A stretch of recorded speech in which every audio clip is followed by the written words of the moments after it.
Peace to the gods. You already know, man. Yo. Bohemian wizardry, you brought them seeds to killing me. The enemy is close, we both lies on our identity. I feel like he who stepped, architect like Imhotep. Son had the sun himself, the God devil with the art. I spit darts with a slit heart. You can feel it in your bone marrow before the shit starts. Standing in the cold with a scroll that was written in gold. Behold the old glimpse that was never untold. Infinite like the 8-7 dwelling in your melon. No felon, though the unrighteous say that I'm rebellious. I'm primal, my rhymes suicidal. I worship no idols. My style of all the gems going down in the spiral. You stuck in your rope, my intelligence past my proof. The God is the truth. Every time I step in the booth, you stepped on the stoop, got scooped and swooped in my loop. Do the knowledge, racking seeds, get played like flu. It was the son of the star, a gift from the gods. Blue flying through the sky with golden wings, submerged into the light. Knighted by the golden king with the scepter of justice. Melanin cultivated cheer till we are victorious, finally becoming one with the righteous sun. Solar, souls of law, magnificent glow, unconditional love, scattered rays today from the heavens above, soul below, the soul trapped in the lowest depths of hell, incarnated into 76 trillion cells. To break free, we must be refined, masculine and feminine, gravity's confined. The devil was the author of confusion, 183,000 religions and religions, denominations, sects, schisms, and isms. There isn't written in the Bible that Jesus spoke in parables. The scriptures of gospels are just historical. Many passages want me to be taken literal. Most of it is allegorical, based on esoteric principles. Baptist versus Methodist, Pentecostal holiness versus Jehovah's Witness, Mormons versus Seventh-day Adventists, skeptics, atheists, and agnostics, evolving tactics of the reptilians, lower fourth-dimensional aliens. So beware of the draconians, Satanists, though they ain't so imprinting on true beings through ignorance, though we crush the head of Leviathan. Babylon controls the rules, suggestions, brainwashing indoctrinations, using religious, politics, education, economics, health, labor, entertainment, of war. Sex and war, in his chessboard game, full like he's all been pawns. Purposeful streams controlled by demonic spawns. You can't run with the devil and walk with God. You can't run with the devil and walk with God. You can't run with the devil and walk with God. You can't run with the devil and walk with God. You can't run with the devil and walk with God. You can't run with the devil and walk with God. You can't run with the devil and walk with God.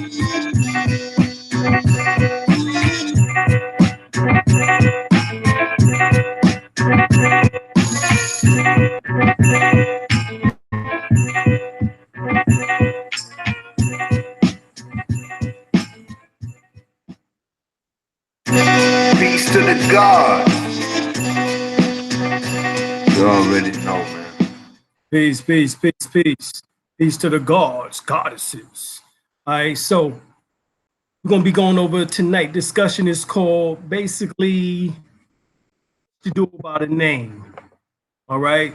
And we're going to see how all these things tie into, into the real science. All right, so we're going to get started right quick. All right, so let me pull up the info. Just bear with us as we get that going, because y'all know how we do. And of course, we got our event coming up September the 21st, 22nd, and 23rd. We need to see y'all in the place to be. And the place to be is going to be here with us, chilling. All right.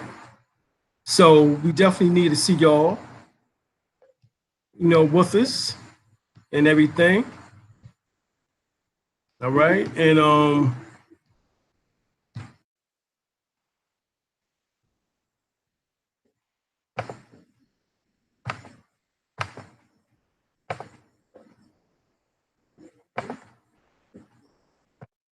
we also have another event coming up. We have next week, we have the event in Columbia, South Carolina. Columbia, South Carolina is going to be at Rotopian Bliss. That's Sister Sasha Long down in Columbia, South Carolina. That's her spot, right? And that's September the 7th. All right, September the 7th at 6 p.m. 6 p.m. Right, September the 7th at 6 p.m. Then we have the same weekend, September the 9th, we're going to be in Decatur, Georgia. All right, Hot Atlanta, come on out. We're gonna be right up in the spot. All right, that's where we're gonna be at. And of course, that is at the Moorish Medicine. That's at the Moorish Medicine. All right, so we want y'all there for that. All right. So those are the events. We definitely need y'all in the place to be. All right.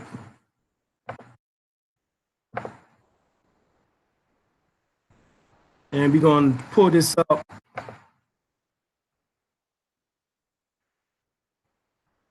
Okay, let's see here. We're going to pull it up. Just bear with us for a second here. We got everything together.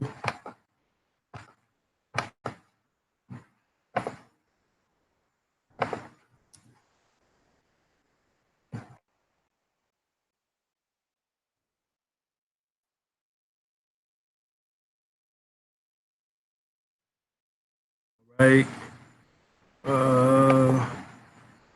Let's see. Let me see here.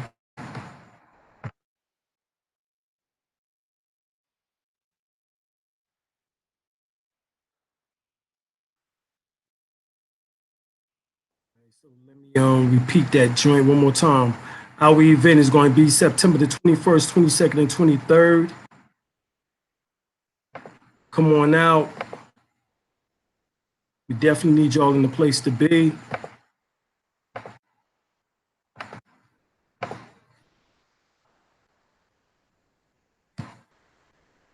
Right. And here we go. Hopefully it's come on. Here we go. All right.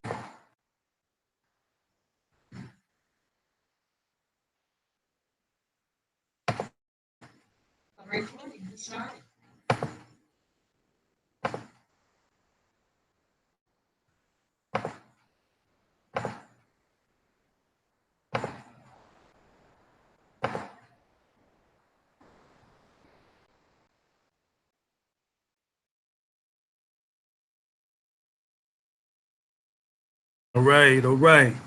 So back once again. All right. And of course, those that like the intro, that is my group, the Nagas. All right.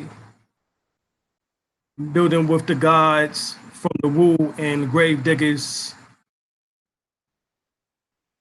The God for Corner Law from the grave diggers and the famed group Stetsasonic from years ago. Just sent me a track so that we can jump on. So we're going to jump on that. So you're going to be hearing new music in a minute here.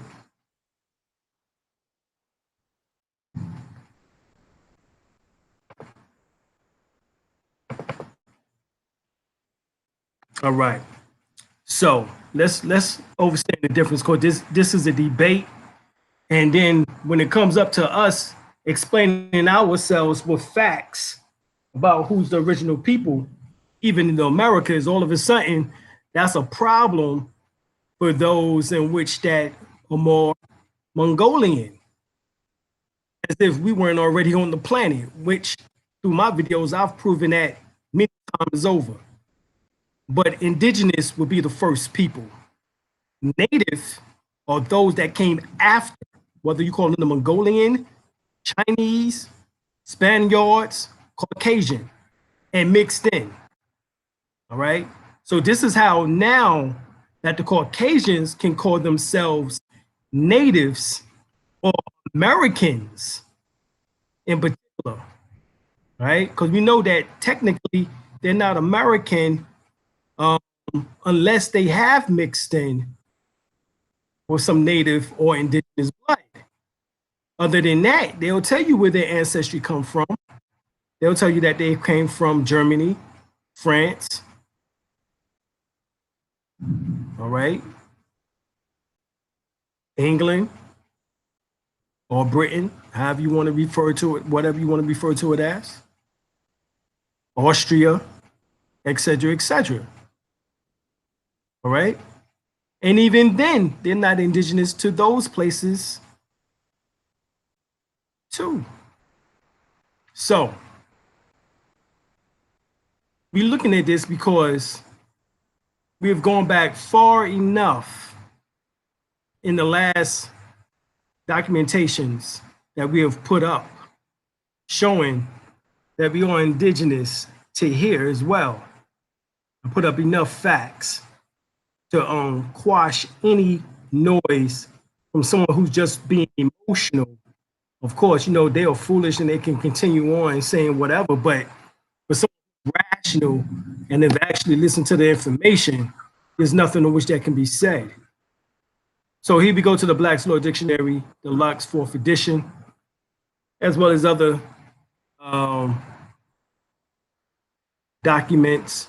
But this one is according to Webster's 7 New Collegiate Dictionary, indigenous, all right, native, all right, so natives are only indigenous by definition, all right, but it's not the full definition as I'll show you in a minute. Even though it's inside this definition, Indu means in, within, all right, produce, growing, or living naturally in a particular region or element, inborn, innate, synonym, see native. So this is the way in which they break it down, that native is indigenous. Technically it's not, but I will show you exactly what I'm talking about. Black's Law Dictionary, 7th edition, natural person is indigenous, native, the original or natural inhabitant of a country, of or relating to birth, natural child. Within the word indigenous is the word gene, which means to give birth or freeborn. Unlike the word native, which refers to one's residence, indigenous refers to one's direct ethnicity. So as you see here, indigenous goes further than native, which they claim is a synonym. Technically, it's not the same, even though it is saying that it is, and we give only credence to it based on the fact that it is instilled within the definition, whether it's in Webster or whether it's in the Black's Law Dictionary. But indigenous technically goes further, as it does have the word gene, which means, as we've seen, in, within. All right. So we talking about your genes, that which is within you. And remember, we saw Indo or Indu, right, which they don't define that technically. All right. They just say that is in or within, but technically Indo or Indu means black, right? Or as we would say, dark complected. Dark complected. Right? Indu means dark complected, as in indigo, dark, right? In fact, the word Indian means black people or dark complected people. It also means God's people. All right, so we want to explain that. Of course, melanated people have been branded with several names, artificial persons, by the United States Corporation over the last 100 years. In the 1990s, we were called Negroes. By the 1930s, we was called colored. By the 1960s, we were called black.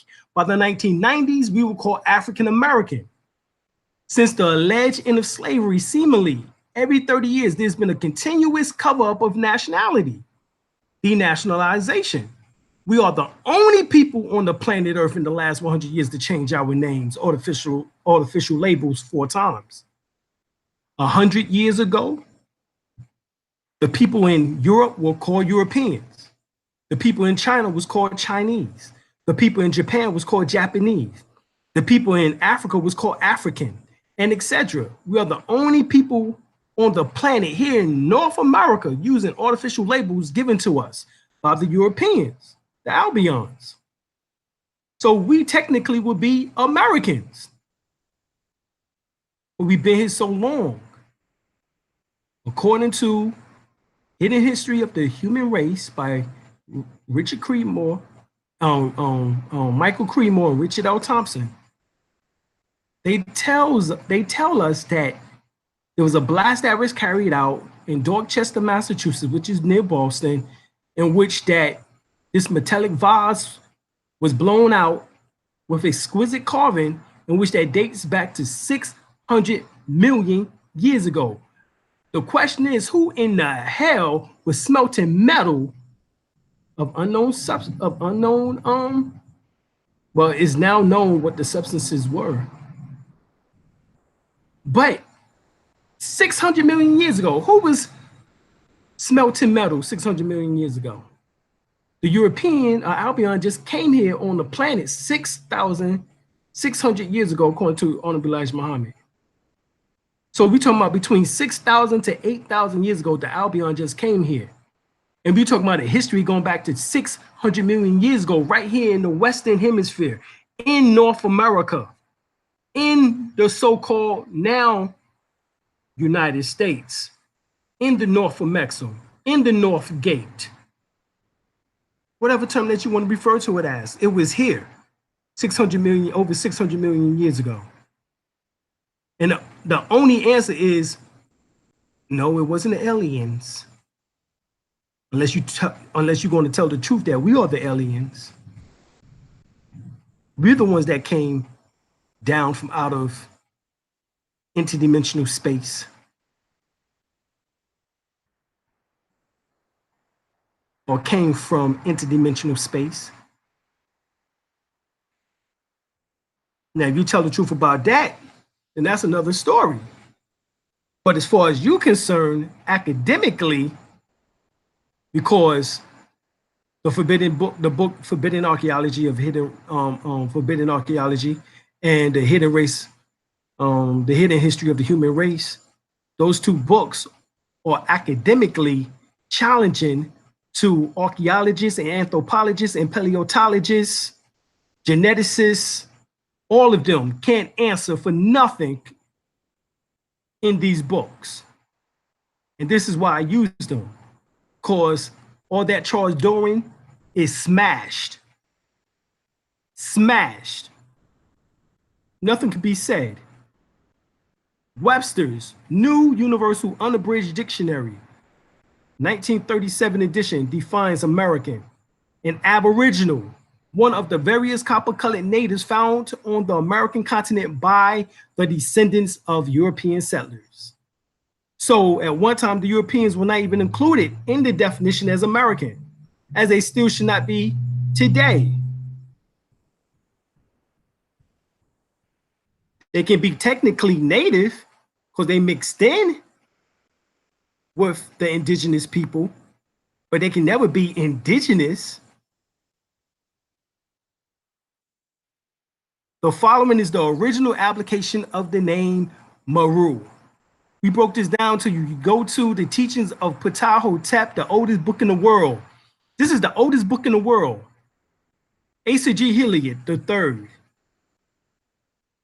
broke this down, that Mir, or Miru, means the guardian of. And Miru is just what you see, the owl, which happens to be on the dollar in the upper right-hand corner.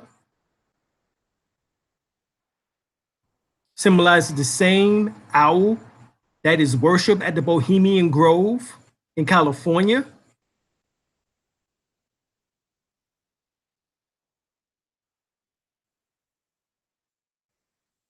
And the mouth of Ra, which is Ru, which symbolizes Merku. All right, or the name of Tahuti, the Netcher or God of wisdom, the scribe who wrote down all the words of the gods who were, he also symbolized the mouth of Ra, Tahuti, as described. This is why Tahuti is on the cover of the teachings of Ptah-hotep, the oldest book in the world. All right, this is what we're talking about here. And see, when we're talking about land, we already showed you where the Grand Master, John Henry Clark, stated that when you talk about land, that ties you instantaneously to your nationality. It's land, history, and culture. Your nationality must tie you instantaneously to land, your nationality must tie you instantaneously to land, history, and culture. This is what he said. So when we go to the Black's Law Dictionary and we go to the word land and definition, the word Moors is embedded inside the definition. That cannot be more instantaneous. So see, you have people that want to continue denying these simple facts. They can't beat nothing in which that I'm saying. Because this is no debate. This is just straight up truth. The word Moors, as you see, is embedded inside the definition of land. So when we say that we Moors, it ties us instantaneously back to land. But the problem is, what land? Because if you say that you are a Moor, then you could be a Moor from out of Africa. You can be an African Moor, or out of Europe. You can be a European Moor. You can be out of Australia, an Australian Moor. What landmass are you tying yourself back to? Well, this is where this comes in at. Tying ourselves back to America. Or as Carter G. Woodson in his book, Miseducation of a Negro, he says blatantly, that many of us not even African-American, Afro-Americans, because we never even been to Africa. And matter of fact, well, many of us not even African because we have never been to Africa. And even that, many of us not even Afro-American, which is African-American, because few of us actually came from Africa. What is this few that he's talking about? He's saying the same thing that the Empress said, which the vast majority of us, 85%, up to over 85%, as the Empress says in her book, Return of the Ancient Ones, that we was already here. Meaning that only about 15% came by way of what is known as the transatlantic slave trade, at least here to North America. Even Wikipedia gives it about as high as 450,000.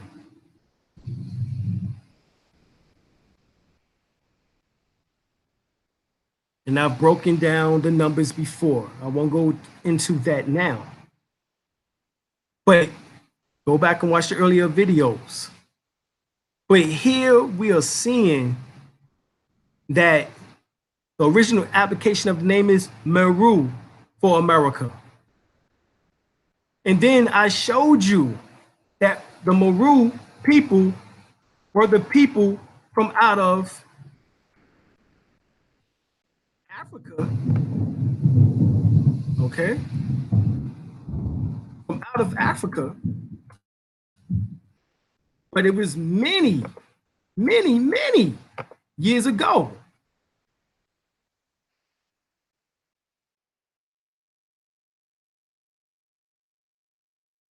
And I'll show you what I'm talking about. All right, here, many historians allege that the honor and credit went to Americus or Americus Vespucius, an explorer. Cologne did not discover anything, nor did Amerigo Vespucci. Now, Amerigo Vespucci, I showed you a picture of him earlier from a map, and he was melanated, he was a Moor. Nor did they Europeans name it. The word America was developed from the Metu Neter name Meru, which I already showed you. The Metu Neter name MUUR, here it is, Metu Neter. It came from the teachings of the Ptah-hotep, the oldest book in the world. The word America was developed from the Metu Neter name MUUR, which means leader, chief, ruler. This is why the president who rules over North America, the United States, that is, corporation, he's called the leader of the free world. He's called the chief and commander. All of that is talking about that. The word America is how the Greeks called MUUR, who pronounced it Americos. From the South American Indians, i.e. Tupac Amaru. The word America bears no relevance whatsoever to America's Vespucius. This word is also borrowed by Arabic language and is called Amir, meaning ruler, governor, chief, or prince, etc. The European latest corruption of the word MUUR reads Moro. All right, now we know that Moro was once the capital of Ethiopia. And then we find an article, which I'm gonna show you, in which that states that the Moors was here in North Carolina, and that also that the Moors, or as they refer to them as later on, the Indians or indigenous people, Aborigines, look no different than those from Ethiopia, than the Ethiopians. If Cologne, which is Columbus, discovered America, why then does Vespucci enjoy the credit and honor of having it named after him? Meru, Meri, Moro, equals chief, director, overseer. It also means guardian, the guardian. Right?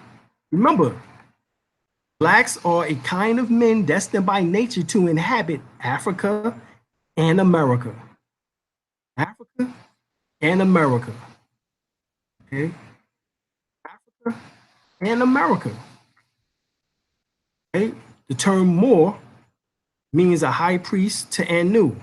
We broke down last night, or the night before last, who Anu really is. It's the people that descended from the Twa people, i.e. you and I, as the Twa are the oldest people on the face of the planet Earth.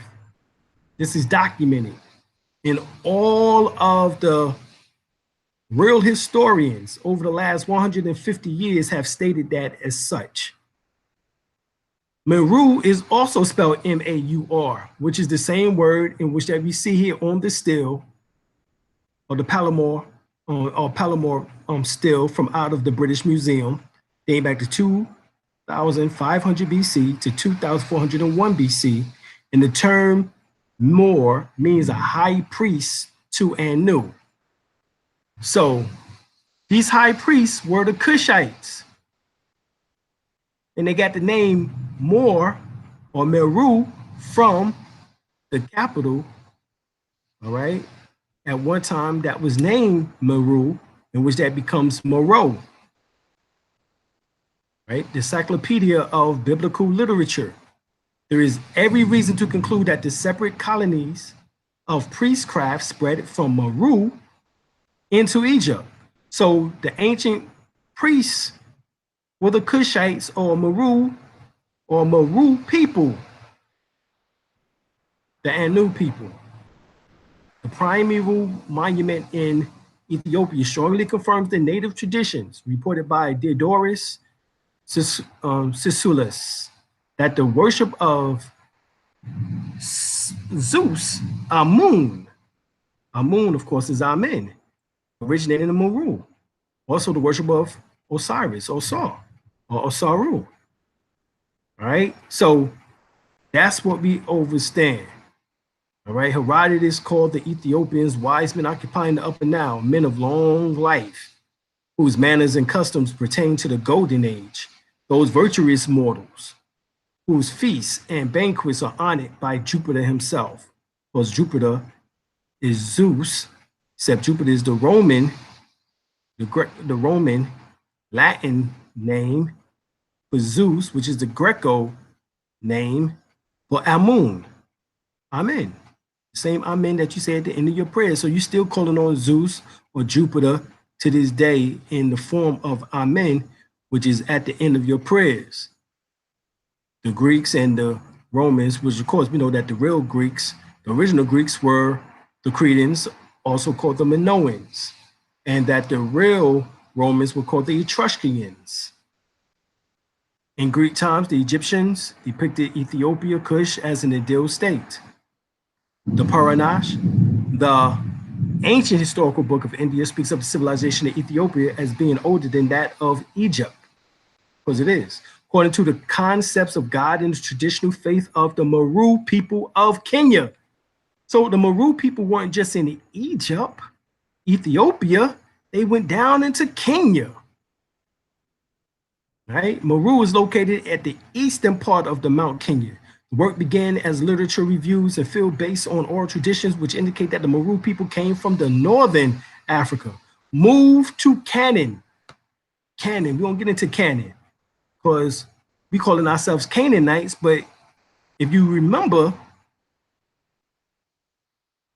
Noah cursed his grandson Canaan, who was the child or son of Ham. So why would we choose a name in which that biblically Noah cursed? But we say that we're the Canaanites. But we're going to see in a minute. Then you have Meroe, south of Egypt, Meru, Arusha, Mombasa, where the president, part his lineage come from through his father. And finally through, well, you know, Barack Hussein Obama, finally through the Tana River to their present land, the Moru, Amuru people also claim that they came along with all Bantu speaking communities, Eastern, Southern, and Central Africa. So they are Bantu people.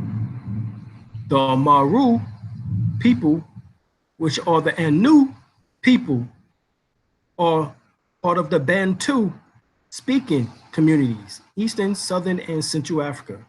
The god of the Moru is Moru Nagu.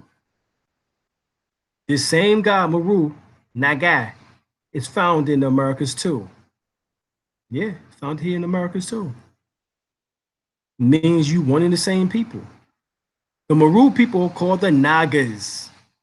Various Sanskrit books mention the name of the old Kushite kings that was worshipped in India and who were adopted and changed to suit and fancy of the later people of Greece and Rome. The Hindu Puranash speaks of the Kushites going to India before they went to Egypt. All right? Proving Hindu civilization coeve with that of Chaldea and the country of the Nile. Those ancient records that the Egyptians were a colony drawn from the Kusha, the Wepa, and that the Pale, another colony that was made, the Phoenicians. Now the Phoenicians are the Canaanites, right? This is what we know. So we know biblically, you better change some things up in order to get an understanding of what is going on, unless you be seen as a curse. Maybe this is why we're at the lowest totem upon the planet when they see dark-skinned people in any land because of the inferior complex of the Europeans.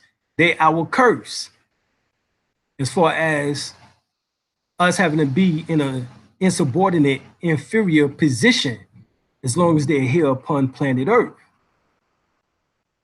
The Phoenicians, as they was called, we know they also get the name Ben, right? The Ben or Bennu, right? People, which is named after Horus or Heru, followed them from the land of Kush.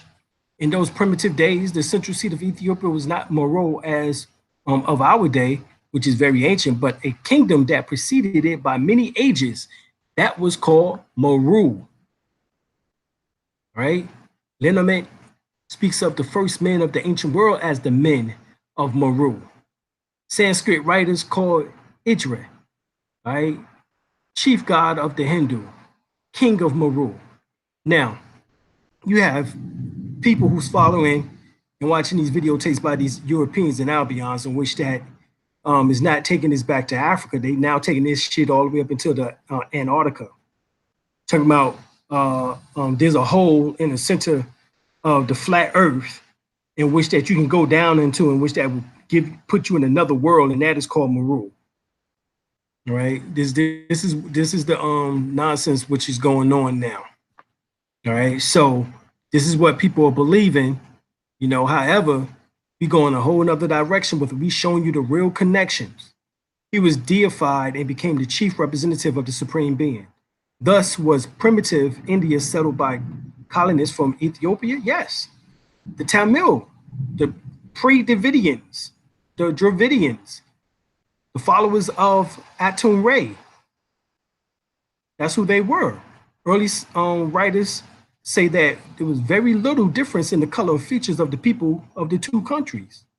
Ancient traditions told of the deeds of Deva Nahusha, another sovereign of MUUR, who extended his kingdom over 3 worlds. The 3 worlds is India, Africa, America. Those are the 3 worlds. I'm gonna say that again. India, all right? Because it already told you in reading the information, you can read that once again in the concepts of God in the traditional faith of the MUUR, people of Kenya. And this is by Guattari, right? He told you this already, that we talking about America, India, and Africa. Okay? The MUUR people extended their empire over 3 worlds. Okay? That's what it's meant by you in your own world. If you was in India, you was in your own world. You was in Africa, you in your own world. You in America, you in your own world. But connected. Connected. All right? So we had to show you that because there's a lot of misconceptions going on. And we don't like misconceptions. We don't like disinformation and misinformation. This is the rights of blood. Blood. Because remember, we just went into Aboriginal, one of the copper-colored natives found on the American continent by the descendants of European settlers. All right? Natural person is indigenous. The original indigenous within, right? So what is within? Well, within your body is your blood. So what does it say? Black's Law Dictionary, 4th edition, page 217, kindred, right? Consanguine, all right? Quinity, family relations, relation by descent from a common ancestor. Swansea versus Jacques. Blood, Noah Webster Dictionary, 1828. The fluid which circulates through the arteries and veins of the human body and of other animals, which is essential to the preservation of life. The fluid is generally red. If the blood of an animal is not red, such animal is called exsanguineous or white-blooded. The blood becomes white or white tint with blue, hence the term blue blood. So why these Albions over there that's on the throne, which are fake and not the real royal line, because they call themselves blue bloods, and they're the ones that really don't have blood tied to human body. Kindred, relations by natural descent from a common ancestor. Consanguineity, sanguine, or sanguine, here it is, or Murray. sanguinis, or Murray. Now, Murray is the same word as MUUR. It's the same word as Moor. How we know? I'll show you. Here it is. Murray, a heraldic term for blood color, called in the arms of Prince, dragon tail, and in those of Lord, Sodoxy or Sonox, onyx. So onyx. So onyx, it is a tincture of very infrequent occurrences and not recognized by some writers. In engraving, it is denoted by numerous lines in satire. What's the satire about? Well, let's see. Murray. Now we're going to go to Noah Webster Dictionary, 1828. Adjective. What it says? From the root Moor, in African, of a dark red color. So, who can be a Moor? An African. Murray, as you see here, Murray. And Murray is sanguini, which ties you back to the arms of Prince. Dragon tail. Dragon tails. Okay. They're connecting the dragon to the Moors, Africans, Murray, sanguini. Now, those who are sanguineless, Noah Webster Dictionary, 1828, adjective, destitute of blood. What it says? Pale. So that's how we know that those on the throne are not the real. This is why they have to mix in. This is why they brought Megan into the bloodline, because she's the real bloodline. To keep their bloodline going, because they're actually the fake bloodline, because they're destitute of blood. They pale.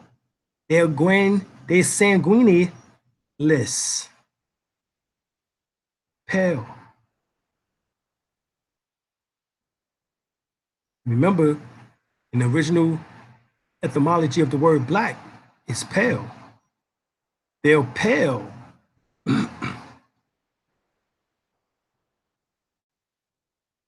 Once again, this ties us back to land. Because land, Adam, within the Bible, tells you that Adam means red, ground. So red means blood. Ground means land. So you are an Adamite, because you are melanated. You are a Moor, as you see here. You are, remember, Moor is land. Remember the definition of Moor, of land? Moors is embedded inside the definition of land. Moor is Murray, which is sanguini, which is what? In the arms of Prince. Dragon tails.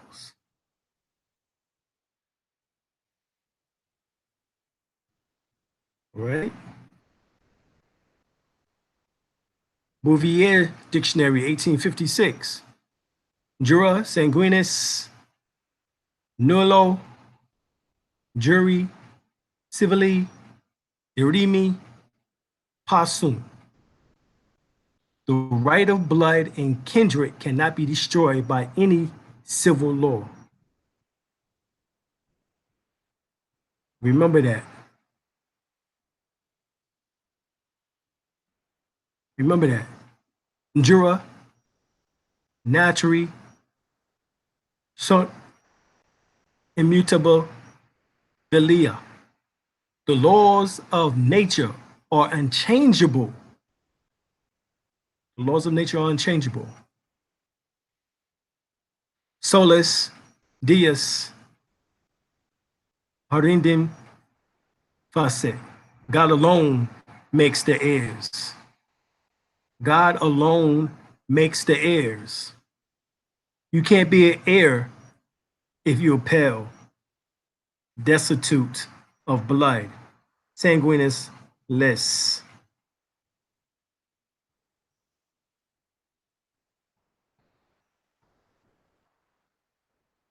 If the blood of an animal is not red, such animal is called exsanguineous, white-blooded. The blood being white or white tint with blue. You can't be blue blood. You're not a common ancestor. You're not kindred.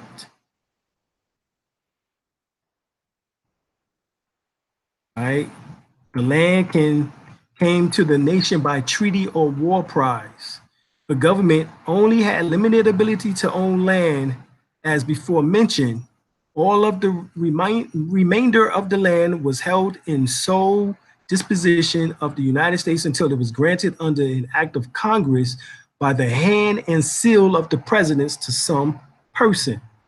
Then in the same act, the president makes the grant pattern, which means that the land came to the nation by treaty, and pattern assigned a specific part of that treaty to you and your heirs and assigned forever.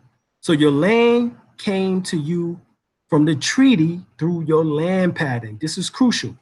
The land pattern secures the treaty to you. The court is bound by supremacy clause of the Constitution to uphold the treaty, making your pattern a statutory limitation throughout the land. Weinman versus Cattrall. So, what treaty? Well, it would have to be the Treaty of Peace and Friendship between the United States and Morocco. But it's not the Kingdom of Morocco, even though we told you the science that the empire was vast, and the empire stretched, according to the Marine song, from the halls of Montezuma to the shores of Tripoli. Tripoli is in Libya, where Gaddafi was, and is today, Tripoli is still today the capital of Libya. And the halls of Montezuma would be here in Mexico, in North America. Okay, so it's telling you that there was already a connection of what they would call African American or American African.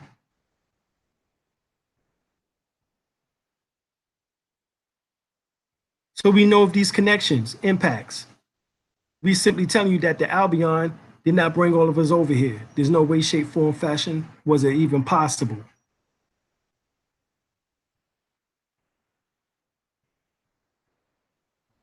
Let's look in the Metaphysical Bible Dictionary. Canon, realized nothingness, material existence, traffic in materiality, a merchant, a pirate, low, inferior, lowland, the land that was given to the Israelites by God for an everlasting possession, a son of Ham, one of Noah's 3 sons. Metaphysically, Canaan means lowland, that is the body consciousness. The redeemed body is the promised land. And when man rediscovers this lost domain, all the promises of the scriptures will be fulfilled. It is not a dream that man is to possess an immortal body. It is a solid fact. In order to redeem the body, man must enter with his spiritual thoughts into his organism and teach it the saving truth. This is symbolic teachings of Joshua the first. We all think of Canaan, lowland, as referring to the subconscious. It represents humbleness and receptivity. The land of Canaan, too, represents the unlimited elemental forces of being. So, your pineal gland and pituitary gland produces a yellowish golden honey substance, DMT, pinoline, And your pituitary gland produces HGH, human growth hormone, a whitish substance. That is the land of milk and honey. That is the land of Canaan. That is in the body, in which that give you the ability in order to possess an immortal body. It is a solid fact. Okay. Otherwise, you'll realize nothingness, material existence, traffic in materiality, a merchant, a pirate, low, inferior, lowland. So, yes, you are a Canaanite, meaning lowland. That is the body consciousness. However, the redeemed body is the promised land. So you are a Canaan or Canaanite because you often identify with your lower self. And this is often for those, even within the Moorish Science Temple of America, Moorish Holy Temple of Science, or the Moorish Divine National Movement, whichever one you want to refer to as. Most do not teach Allah and man. Most do not teach the holy breath, as they are not the revealers of light, of the sons of light. They teach nothing but mimicry. They teach nothing but imitation.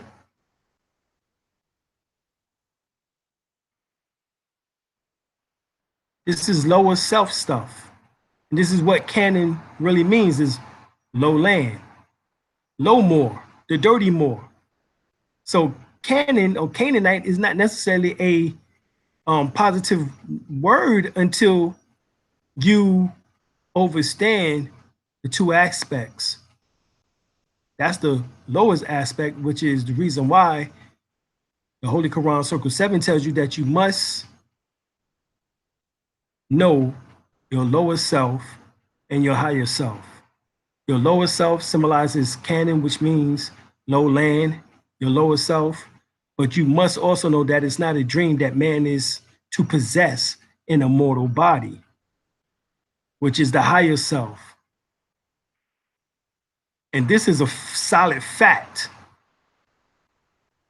In order to redeem the body, man must enter with his spiritual thoughts, peaceful thoughts, his feelings of gratitude and health and love, thoughts into his organism, and teach it the saving truth. What is the saving truth? Allah is the truth. Remember? The holy breath of Allah is the truth. The holy breath. Allah and man. Teach man that Allah, that he and Allah are one. And that man tore himself and debased himself and tore himself away from Allah. But the holy breath, which is the truth, will make him one again with Allah, that peace and that harmony. This is what is going on. All right? In which man is placed, into which he gives character through faith in God as omnipresent spirit. To mystics, it is the name of the invisible substance that surrounds and then penetrates all forms, of which it is the mother. All right? So, land of Canaan, 2, represents the unlimited elemental force of being in which man is placed and to which he gives character through faith in God as omnipresent spirit. To mystics, it is the name of the invisible substance. Now, what is that? Prana. So Canaan also symbolizes prana that surrounds and penetrates all forms, of which it is the mother. So Canaan symbolizes the mother principle, as it is that invisible substance that surrounds and interpenetrates all forms. Prana. which symbolizes how you gain your higher self through the holy breath. The truth is the holy breath, and how you gain your reattachment back to Allah, that one is back to Allah, to become a son of Allah, to become the revealer of Allah, the revealer of light, is through the invisible substance that surrounds and interpenetrates all forms, of which is the mother. The mother is the mother of virtues. Who's the mother of virtues? The holy breath. The holy breath is the mother of virtues. So it's telling you even here that is through the science of breath. Why is this not being taught to you in these temples or in Christianity? Canaan, the son of Ham, refers to the fleshly organism and tendencies of man. It refers to the physical and not to the spiritual. Canaanites, one who exists in and for material things, a merchant, a pirate, trafficker in materiality. An inhabitant of the land of Canaan at the time of the Israelites take possession of it and overcome the Canaanites. The Canaanites were descendants of Canaan, the son of Ham. Genesis 10, 15, 19.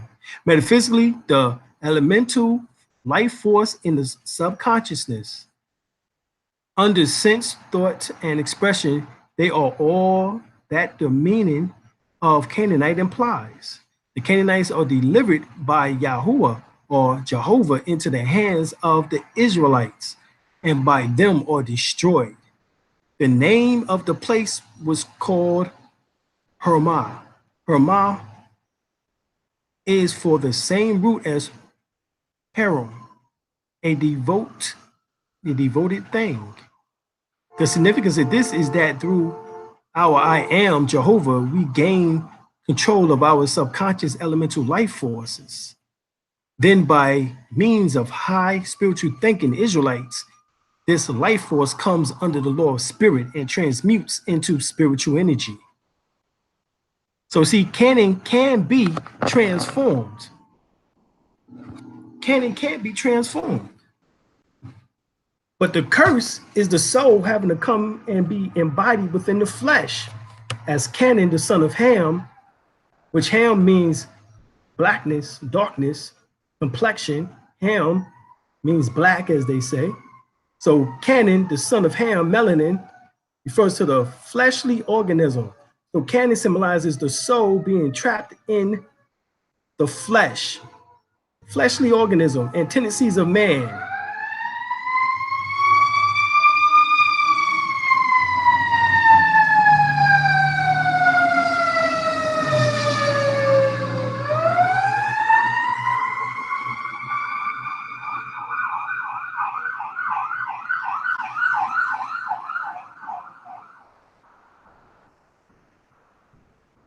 It refers to the physical, not to the spiritual. So people love talking about, yes, we Canaanites. We Canaanites. Yes, you are. Because you refer to the physical and not to the spiritual. Technically, I'm not a Canaanite, because Canaan was cursed. And I understand that it's the soul inside of the fleshly body. However, I understand the science of the holy breath, and I work every day, every goddamn day to reach back into the subconscious and reach back into the unlimited elemental forces of being, in which man is placed, to which he gives character through faith in God as omnipresent spirit. To the mystics, the name of this invisible substance that surrounds and interpenetrates all form is prana, chi, or ki energy. This is why I always talk so much about it, because that is the mother. The holy breath is the mother of virtues. The holy breath, the mother of virtues. We look at Moab, because we love talking about that we are Canaanites. Let's look at Moab. But we know that Moab has sex, that Lot has sex with his daughter, with his daughters, and Moab is the son of Lot by his eldest daughter. This is some incest shit here going on, if you want to see it from that perspective. So here it is, Canaan is cursed, Moab is from incest, and these are the names that Moors take on because based on the story. Let me tell you straight up, none of this shit actually exists. There was no physical person, Lot, Abraham, his Lot's daughters, the grandson Moab, Ham, Noah, none of that even existed. None of that is real. All of that is allegory. That's what I'm giving you now, is to decode the allegory, the real metaphysics behind these stories and these names that is in your Bible. Moab, the seed of the father, water of the water, flowing from the father. What of the father? Of his father, son of Lot by his eldest daughter. From him, the Moabites were descended. Metaphysical, Moab seemed to have two sides to its significance. Moab means seed of the father, flowing from the father of his father, and while Moab represents the body in the most external conditions of life. This is something good in it. Check this out now. There's something good in it, or at least a possibility of good. From the top of a mount of Moab, Mount Nebo, to the top of Pisgah, Jehovah showed Moses the promised land. So from the top of a mountain in Moab, which is called Mount Nebo, and Nebo means to see. Nebo is Nebu, which means prophet. Nebi within Arabic. Nebo is Nabu, which is Nebi in Arabic.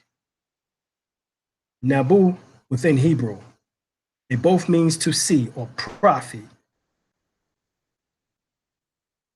And Jehovah shows Moses the promised land. The promised land is the land of Canaan, the land of milk and honey.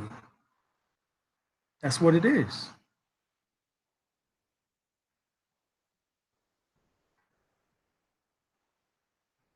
Ruth, who represented the love of nature's soul for God, and from whom David and Jesus are descended, was a Moabitess. So Ruth represents the love of natural soul for God. The love of natural soul for God. On the other hand, the text, cursed be he that does the work of Jehovah neglectedly, and cursed be he that keepeth back his sword from blood. All right, Jeremiah 48:10. Encompasses a charge for the Lord to destroy Moab. Moab here signifies carnal mind, lust born, tupatu, with the individual entered into the overcoming life, he received a commission to destroy, to cast out the carnal mind, a personal limited self. This is the self to which Jesus refers to when he say, if any man will come after me, let him deny himself. When man take up his work, he must not do it deceitfully about it, but keeping track part of the price, as Ananias and Sapphira did, Acts 5:1-2, or by seeking the same, some of the cardinal self, the goodie list of it, and Achan did, Joshua 7. Where he does these things, he will be cursed. That is, he will not attain the happiness and the peace that comes only to the wholehearted and true. Nor may he be neglected in his work of dying to the carnal mind.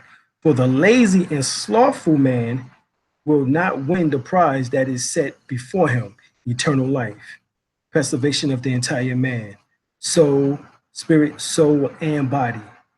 So see, even the Bible speaks of the celestial body of light, which is talking about, as we always keep talking about over and over again, the rainbow body, the light body, the immortal golden dragon body, the multi coat of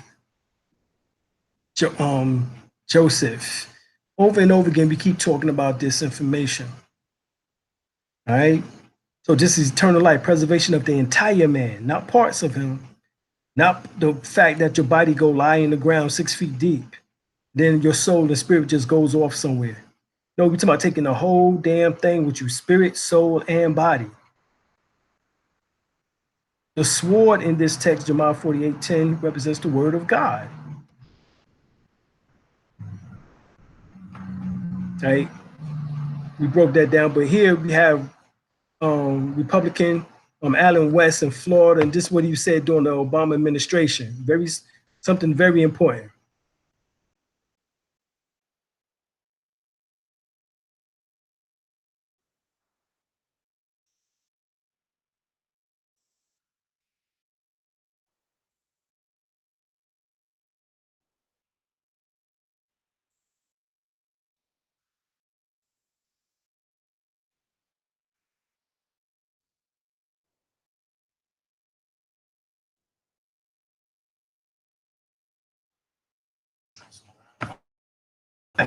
Y'all might not heard that, but Alan West just said that the president of the United States Corporation, he is the CEO. All right. The president of the United States is the CEO of the United States Corporation. This is what Alan West just said. That's what he just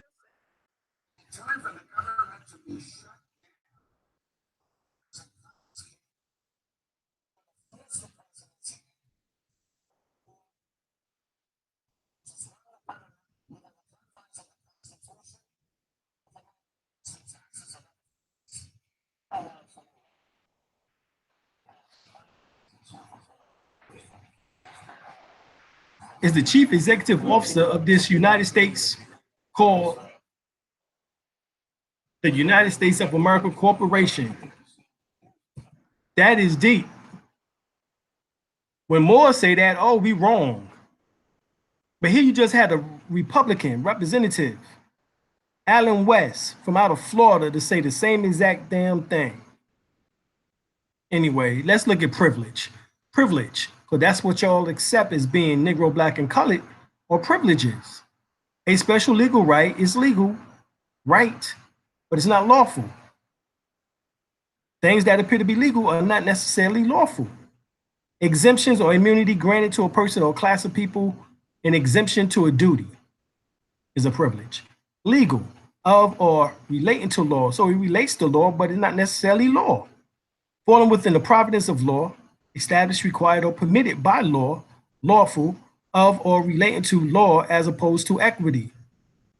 So legal might have some established, required, or permitted by law, but truthfully is not necessarily lawful, even though it says lawful here, it's not.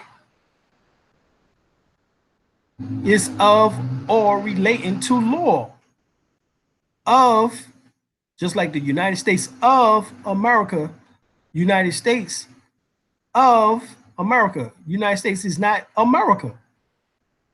It's relating to America. Legal is relating to law. Just like the United States Corporation is relating to America. But they're not American because they are the immigrants. The Albions are the immigrants, the only immigrants as a matter of fact. The Haitians not immigrants because this is part of America. The Mexicans are not immigrants. They're the descendants of the Olmecs. And they have native blood of those who came in, the Mongolians, Chinese, as well as also the who came in on 459 AD and came in later in 1421 AD. And then, of course, you had the Spaniards who came with Cortez. But they're not immigrants per se. So they tied into the native blood as we talked about earlier.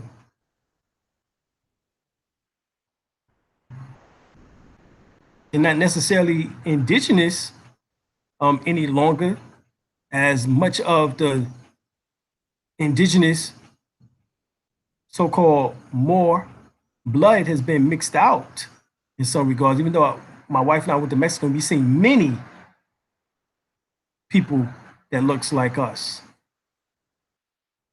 of Olmec descent. In fact, there's whole hundreds and thousands of them throughout, millions of them throughout Mexico. There's over 1 million of us throughout Mexico. Many are within the city of Guerrero, La Venta, Tabasco, where the Olmec people were. Grant, verb, to give or confer something with or without compensation, to formally transfer real property by deed or other writing, to give permit or agree to approve, warrant or order, a request, motion, etc.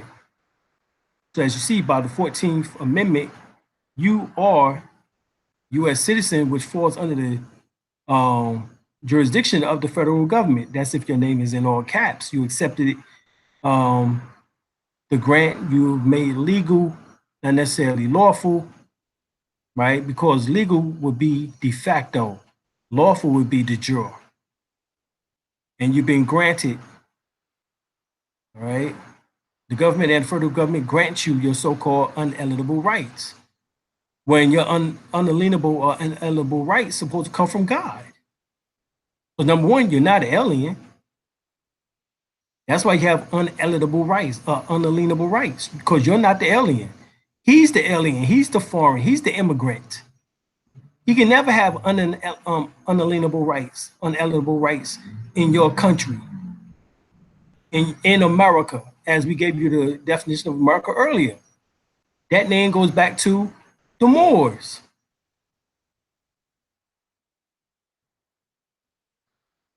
As America is our land. But we like Dr. Khalid Muhammad. You want to claim a spot or the whole thing?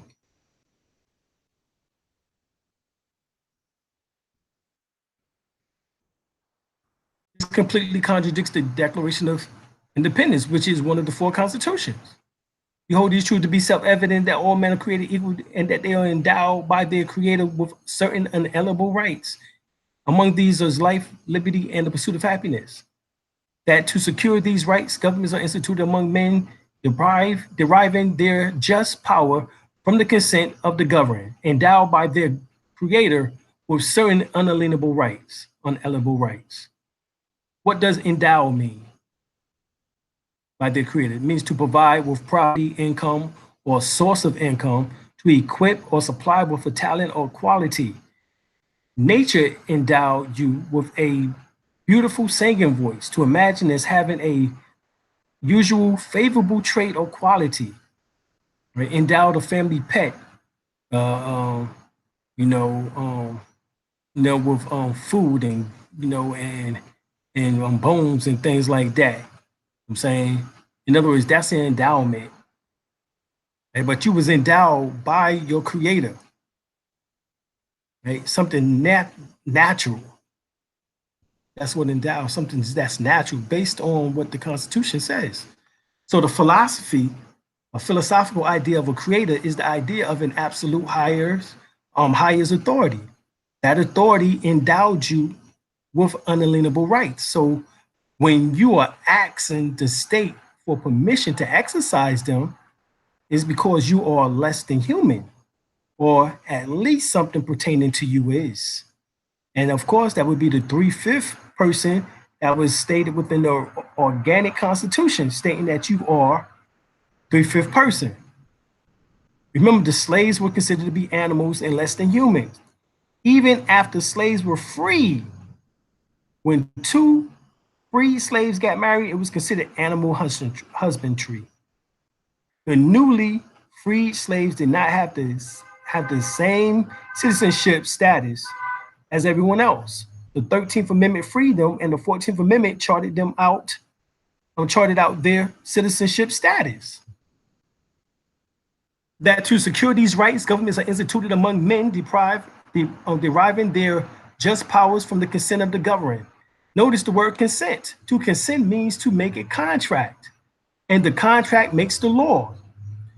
All right. The contract was the Declaration, or the Declaration of Independence, which is one of the 4 constitutions. The first constitution is the Articles of Confederation, Articles of Association. 2 is the Articles of Confederation.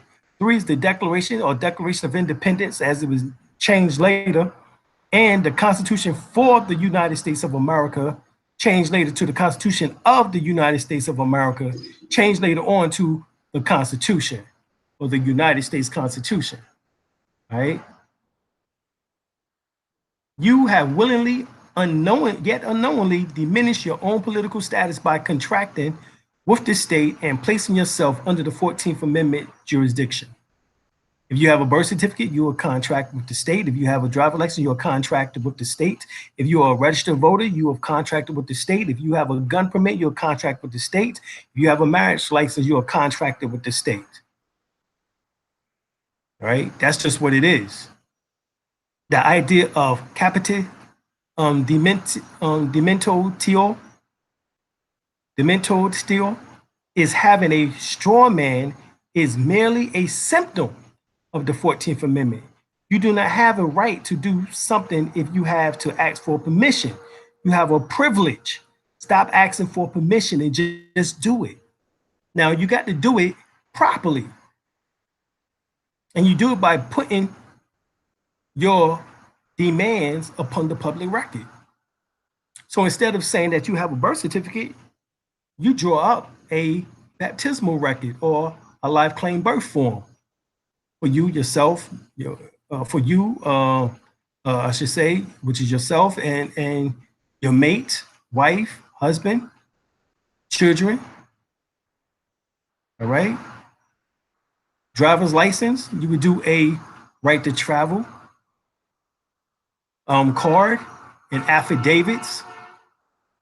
Right. You will have also what we refer to as notice of special notices in which that would go out. Hold on.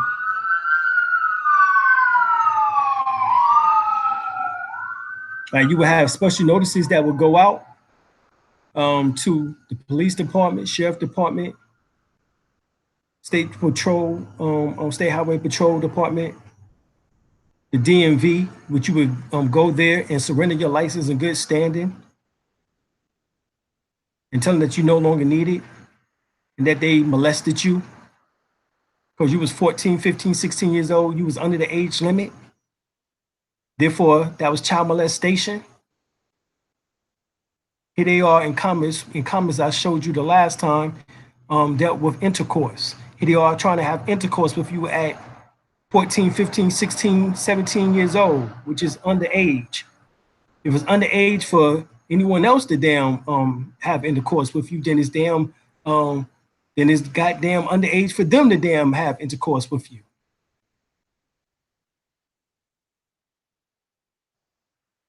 Okay, so you surrender your license in good standing.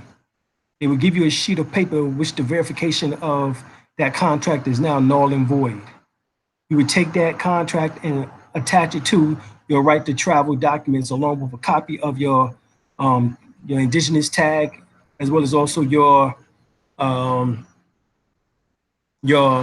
right to travel nationality card.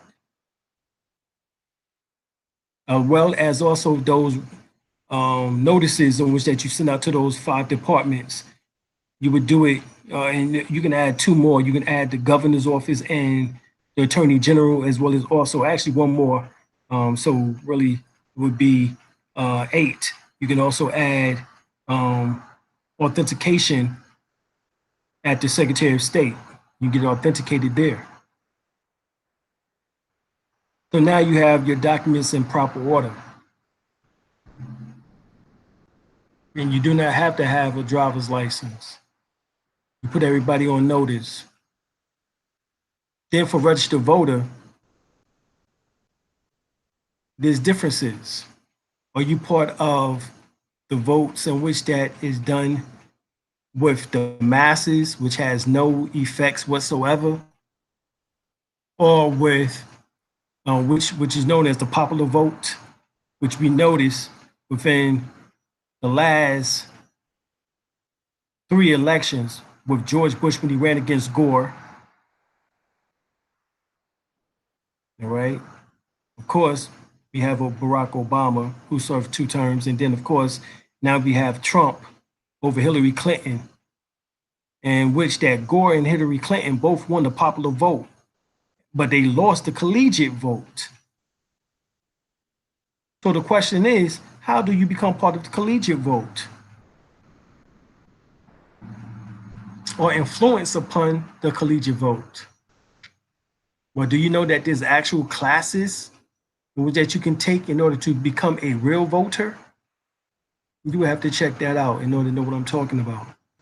Otherwise, you're just part of the masses and you're not making any change whatsoever as far as the voting is concerned.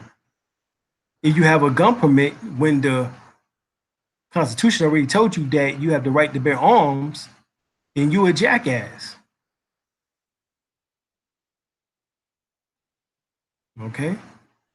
So you put a right to bear arm affidavit on the public record stating the name of your gun as well as the file number of the gun, the make, the model, the look, description of it, everything. You put all that. You put your right to bear arms at the secretary at the civil filing section of Superior Court. You registered it. It's your own registration. You don't need no gun permit. Once again, permit, those are privileges. If you have a marriage certificate or marriage license, forget all that. You make up your own, you have your own ceremony with your own pastor. You have your own celebration. And you make up your own documentation with the time, date, the people who gave you away, mother, father, best friend, whoever, during a wedding. And you do an indigenous wedding certificate, not marriage license. And you put that on the public record at the civil filing section of the Superior Court or Circuit Court. You put that on the record. Because once again, you do not have a right to do something if you have to ask permission. That means you have a privilege. The sovereign technically has unalienable rights because a sovereign actually is a natural person who is indigenous, not constitutional rights. So unalienable rights is not constitutional rights. Constitutional rights does not apply to you because you're not party to the Constitution per se. The people who took their oath to the Constitution are the judge, the DA, which is the attorney, the lawyer, the esquire, the bailiff, who's the sheriff, the jury members. They all took the clerk of courts, deputy clerks. They all took their oath to the Constitution. They have constitutional rights. You have unalienable rights. You all call them constitutional rights, but they're not. They are unalienable rights. The constitutions, state and federal, the basis of any inalienable right is established in the Declaration of Independence. This document states very clearly that we hold these truths to be self-evident, that all men are created equal, that they are endowed by the Creator with certain unalienable rights. Look for the mention of God or unalienable rights in the Constitution, and you will not find them. But it's in the Declaration of Independence. Now, I told you before, and I broke down the individual who was at Independence Hall when this was being done. It was John Hanson. John Hanson stood up and made them sign that. And the first big ass signature on the Constitution was put your John Hancock right here. John Hancock was a former president during the Articles of Confederation. Excuse me, or the Articles of Association. Former president during the Articles of Confederation. Okay, so John Hanson, who's the first president, all right, who became the first president under the Articles of Confederation after the Declaration of Independence, after the signing of it, he's the one who told them to sign. All right, convinced that it is the inalienable rights of the people, all people, to control our own destiny, persuade the Charter of the United Nations, the Universal Declaration of Human Rights, the Constitution of the United States, and the Bill of Rights are the principles in which we believe, and these documents, if put into practice, represents the essence of mankind's hopes and good intention. So we must take it out of the hands of the United States government, and the only way we can do this is by internationalizing it and taking advantage of the United Nations Declaration of Human Rights, the United Nations Charter on Human Rights, and on that ground, we bring into the United Nations before a world body where we can indict Uncle Sam for the continued criminal injustices that our people experience in this government. This is Malcolm X. He said this. So he was coming to the same conclusion that the Moors have come to. Well, I mean, think about it. His name is El-Hajj Malik El-Shabazz. So obviously, we understand that. All right. So how do you nationalize yourself in order to be internationalized? Because you can't be internationalized until you are nationalized. And you do that through what's called the Reclamation Process, in which that you do affidavits. You do your nationality card, identification card on hard plastic stock, lamination with watermarks and security marks or whatever features. You do your affidavit of nationality. You do your affidavit of declaration, which is called citizenship. You do your affidavit of truth, your affidavit of facts, your affidavit of revoking power of attorney, your affidavit of common law name correction, your affidavit of common law non-taxpayer form and witnesses, your affidavit of denial of corporate status, and your affidavit of baptismal record, actually what you call live claim birth record. This is what you do. And these are the documents that you need. These are the 10 essential maxims and precepts in commercial law. The first is, in commerce, truth is sovereign. So on your affidavit, you must place your truth. This one is one of the most comforting maxims one can have. Your foundation for your peace of mind and your security and your capacity to win and triumph to get your remedy in this business. Truth is sovereign, and the sovereign tells only the truth. Your word is bond. 5% say that all the time. Your word is bond, God. If truth was not sovereign in commerce, all human actions into relations, there would be no basis for anything. Well, we know that truth should be sovereign. However, you've been tricked. And there's been fraudulent things in which that has been going on here, such as what we just talked about with the driver's license and the DMV, child molesting us. Okay. No basis for the law and order, no basis, no accountability. That would be no standing, no capacity to resolve anything. It would mean anything goes, each man for himself, and no matter what, nothing matters. The worst than the law of the jungle. To lie is to go against the mind, Oriental proverb of all that is good. Sublimity is supreme. So your truth must be expressed in the form of an affidavit. It must be expressed in the form of an affidavit. We have Negroes out here, Moors, and now we got this consular court thing going on where they saying that you don't need no documentation. That's bullshit. You keep listening to them, you're going to end up in jail. You don't have to go to court, and you don't have to have no documentation. They're going to put a goddamn warrant out for your arrest and hold your dumb ass off to jail. You big dummy. You keep telling you this over and over again. Truth is expressed in the form of an affidavit. An affidavit is your solemn expression of your truth. In commerce, an affidavit must be occupied and must underlay and form the foundation of any commercial transaction whatsoever. So if they put, so let's say you get a ticket, you didn't have your seatbelt on, you have an out headlight or backlight or whatever the case is, and they give you a ticket. And if you don't go to court, they're gonna put a warrant out for your arrest. They're gonna say, hear ye, hear ye, hear ye. Dumbass did not come to court. Dumbass did not come to court. Dumbass did not come to court. Therefore, put a warrant out for dumbass. This is what they're gonna do. The judge is gonna hit that gavel 3 damn times masonically.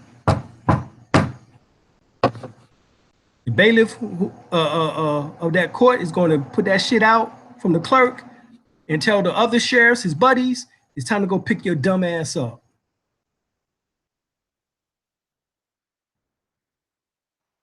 So keep listening to these Negroes posing as Moors that has no knowledge, have not even been to court, has not done any work. They just came to this shit yesterday.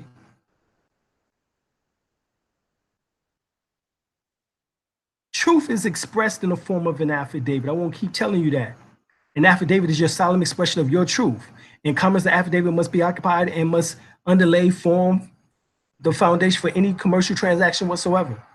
There can be no valid commercial transaction without someone putting their neck on the line and stating, this is the fact, this is the truth, this is correct, this is complete, and not meant to mislead. Now, the affidavit is a two-edged sword. It cuts both ways. Someone has to take responsibility by saying that this is the real situation. You put your affidavit on the public record, it goes to the prosecutor, it goes to the judge. The prosecutor, if he don't rebut your affidavit point by point, then your affidavit stands the truth in commerce. The case is dismissed. So here you have dumbasses telling you not to go to court, and you'll have a warrant issue out for your arrest, because you incurred the liability.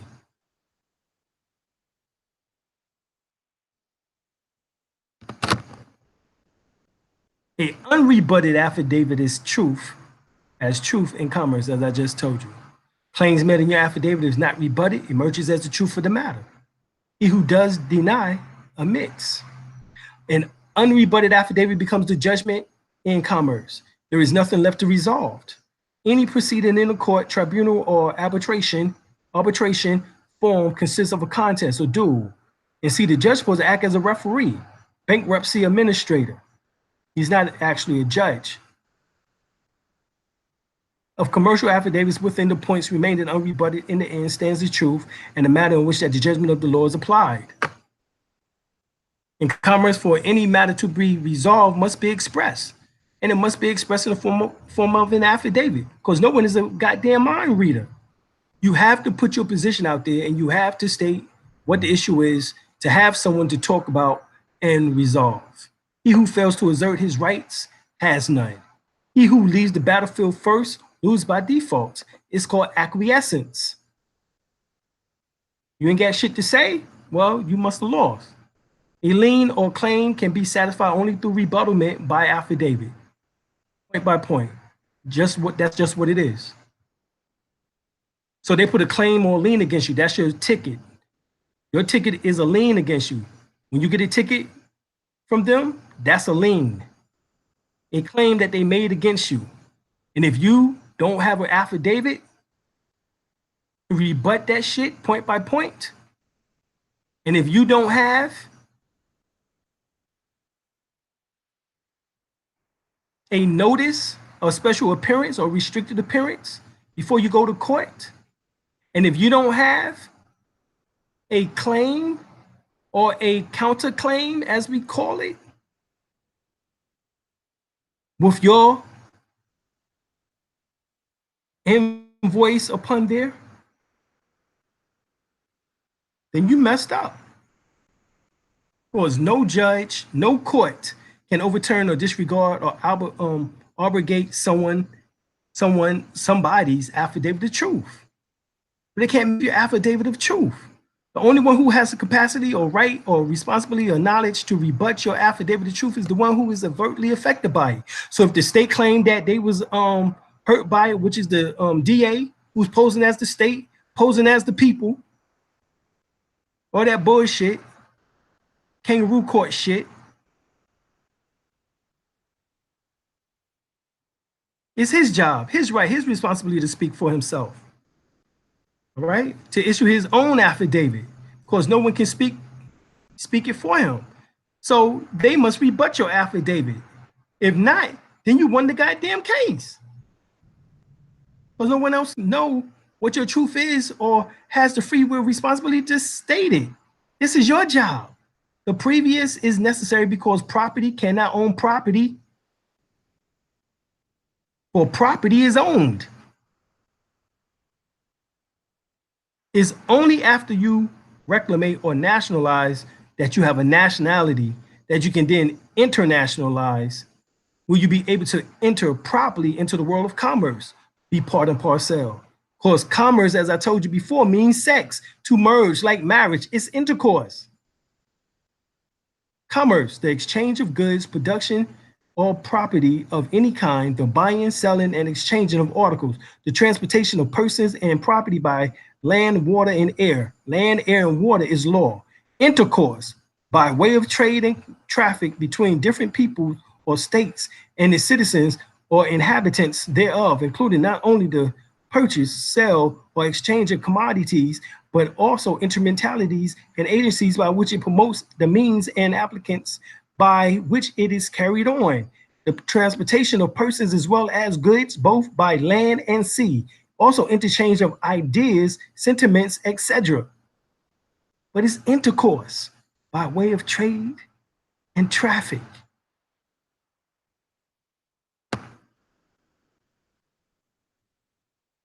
So we showed you that MUUR is embedded inside, MUURs is embedded inside the definition of land.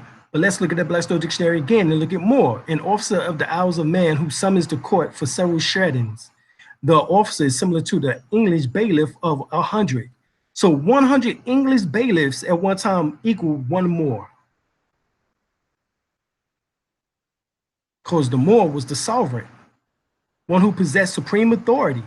This is why he was going to court asking for the several sheddings. You know what sheddings is? Sheddings is money. He was extorting the court. The MUUR, an officer of the Isles of Man, was extorting the courts. Give me that damn money. Give me that money. Oh.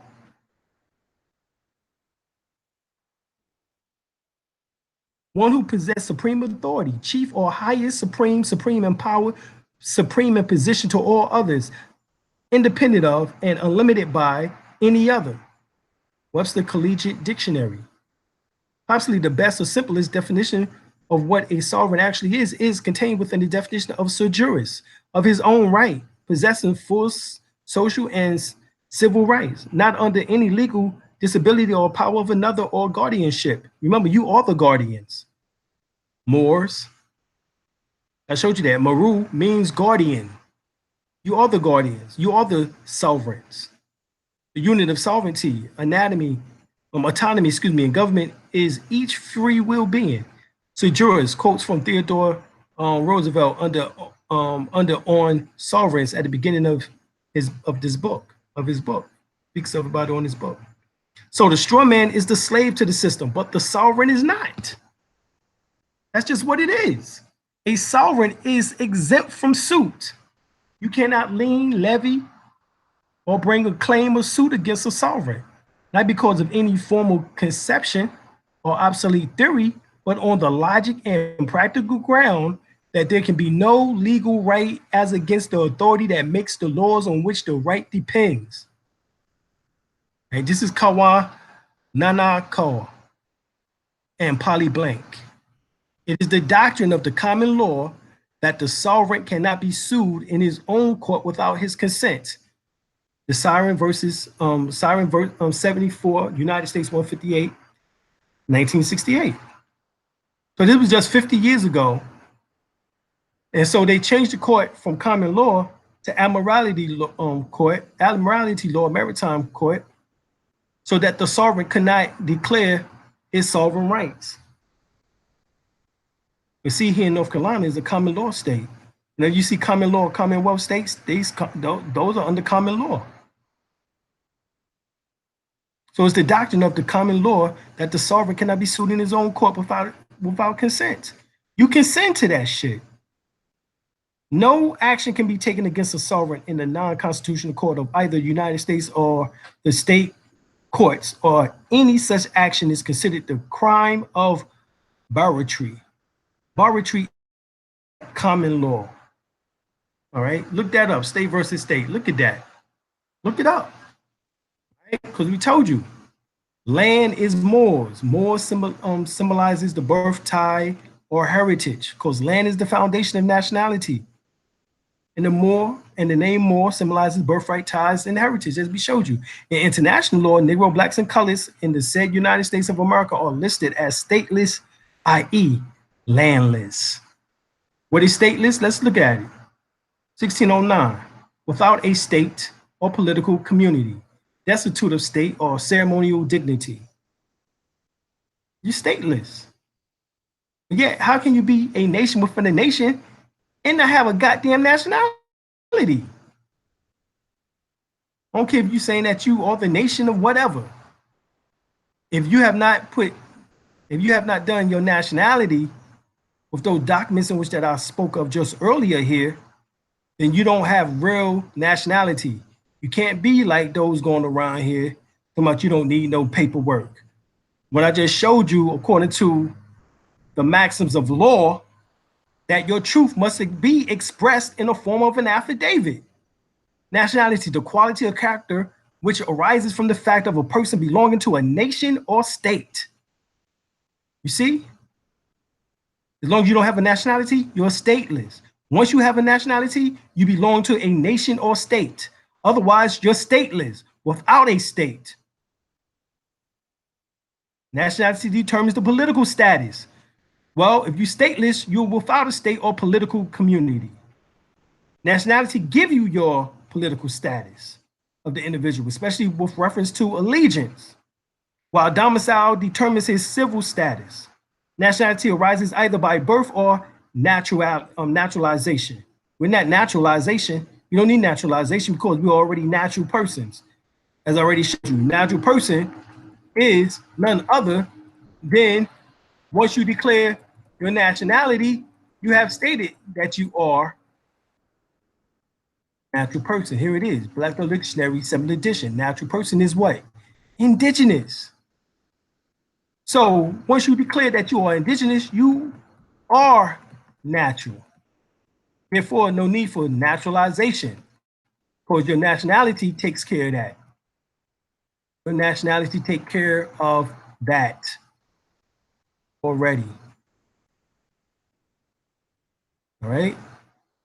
According to 70, nationality, it is also used as opposed to territoriality for the purpose of distinguishing the case of a nation having no national territory, e.g., the Jews or Jewish people. They had no nationality, so they tried going into Uganda, ran up out of there. Then they tried, then they went into Palestine, which is actually Canaan, where we used to live at. And as I showed you, the MUUR people came from out of the land of Canaan into Africa, which we still call all of the Africa to this day, technically. But they came from out of there. The Jews went in, upserted the power of the Palestinians to now call Israel. You know what I'm saying? So we know that's what took place there. All right, so I'm going to go on and close this on now. You done date and continue now for days, weeks, months, and years to come. We're moving towards our most cherished goals of health, wealth, knowledge of ourselves, Every action, enterprise, and endeavor in which that we wish to be involved is bringing increasing rewards. We have so much abundance and success that we're able to give and help those who are sincere along the way. We're moving closer towards the oneness of God and God is in the full release of our higher inner selves. We out of here, y'all. Peace.